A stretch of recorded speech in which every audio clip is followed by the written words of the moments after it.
The night was shattered by a violent pounding at the front door, so forceful it made Sarah drop her dish towel in the quiet kitchen of their suburban Houston home. It was a Thursday evening, the kind where fireflies danced in the humid Texas air and porch lights cast a soft golden glow. Nothing was supposed to go wrong. Sarah, a petite woman in her mid-30s with a quick smile, had just finished scrubbing pots, the faint scent of lemon lingering on her hands. In the living room, her husband, Michael, a lanky software engineer with a dry wit, flipped through TV channels, oblivious to the storm about to break. The pounding came again, louder, more insistent, followed by a guttural shout. HOA enforcement. Open the door now. Sarah froze, her heart hammering. HOA enforcement? They'd never heard of such a thing. Michael stood, his brow creased, but before he could reach the door, it exploded inward, wood splintering as three men in black tactical gear stormed inside. Their rifles gleamed under the living room light, and duct-taped letters spelling HOA were slapped across their chest plates, sloppy, almost mocking. The leader, a burly man with a shaved head and a sneer, bellowed, "On the ground. Hands where we can see them." Michael barely raised his arms before he was slammed face-first onto the hardwood, his cheeks scraping raw. Sarah screamed, stumbling back against the kitchen counter, her legs trembling. "Please, what is this? You can't be here," she cried, her voice cracking. The second man, wiry and twitchy, pointed his rifle at her. Violation of Code 3.2b, unauthorized modifications, and failure to comply. He barked, his words sounding rehearsed, absurd. Unauthorized modifications? They hadn't even repainted their mailbox. But in the shadows of the dining room, two figures stood unnoticed, their presence a ticking bomb. Sarah's twin brothers, Ethan and Lucas, both ex-Army Rangers in their early 40s, had been visiting for a low-key family weekend. Barbecue, beers, maybe a fishing trip. Now, their eyes locked in silent agreement, years of combat training kicking in.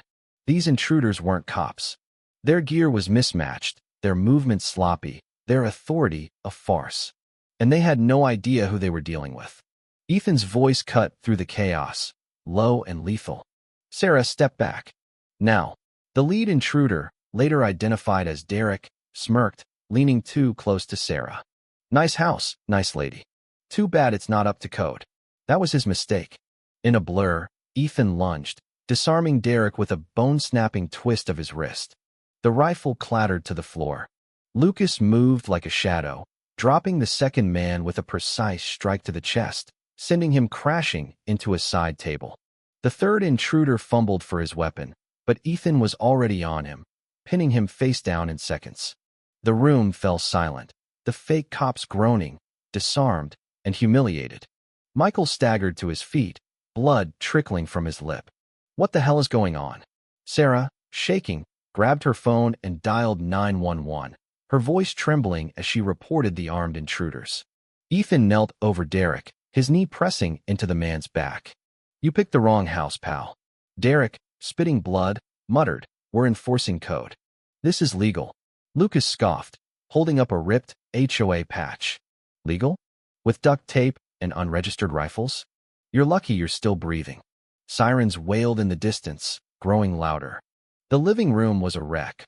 Overturned furniture, shattered picture frames, a smear of blood on the floor. But as red and blue lights flashed outside, a darker truth began to emerge. This wasn't just a botched robbery or a prank.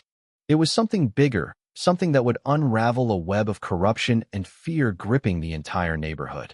The police stormed in, guns drawn, barking orders. Ethan and Lucas raised their hands, calmly identifying themselves as ex-military. "Intruders are restrained, weapons secured," Ethan said.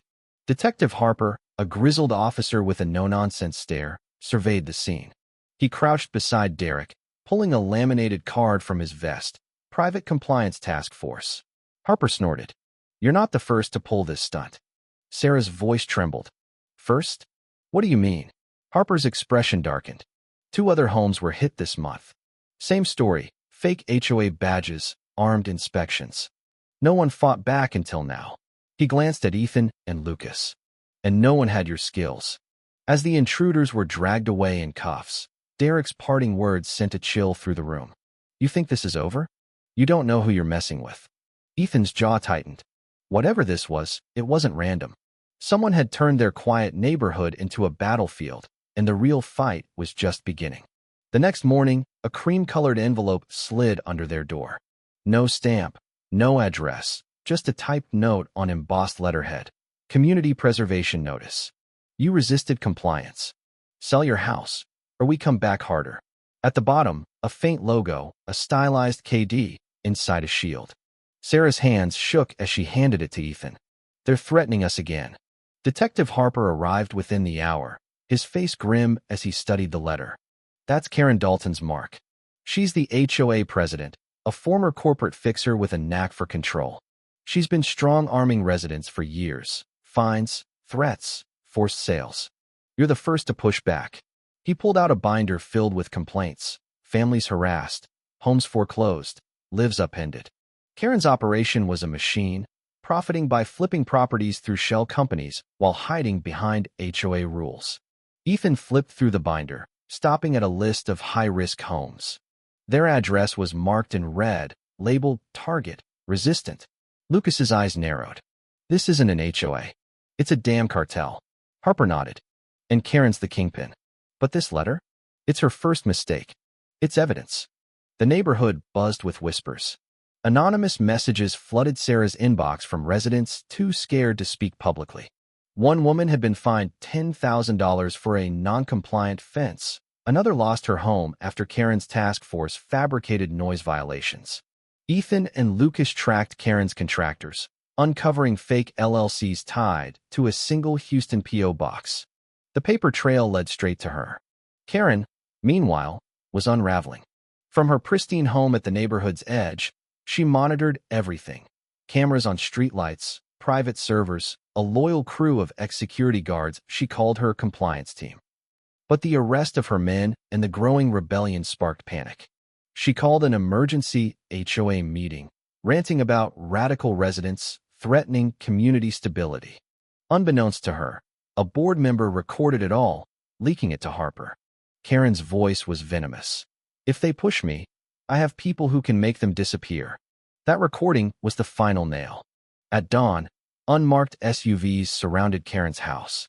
She opened the door, still in a silk robe, expecting to charm her way out. Instead, she heard, Karen Dalton, you're under arrest for fraud, coercion, and racketeering. As she was led away, neighbors watched, some filming, others cheering. The queen of control had fallen. The aftermath was electric. News vans swarmed, headlines screaming, HOA tyrant busted in extortion scheme.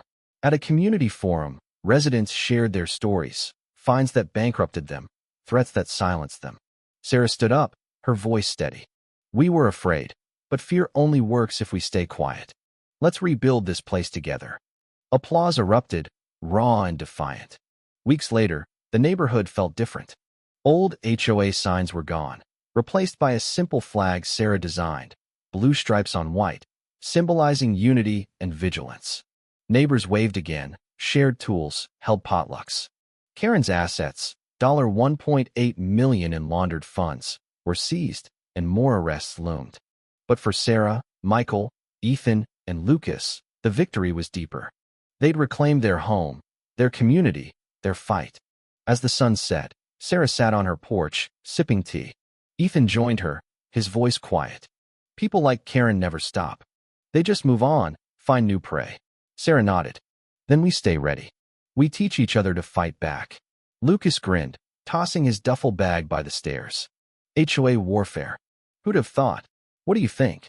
Was Sarah's family justified in their resistance, or did they escalate a dangerous situation? Should neighbors have spoken up sooner, or was fear too strong? Share your thoughts in the comments. Let's debate the ethics of standing up to corrupt power. Hit that like button if you're ready to fight for your community, and subscribe for more stories of justice and rebellion.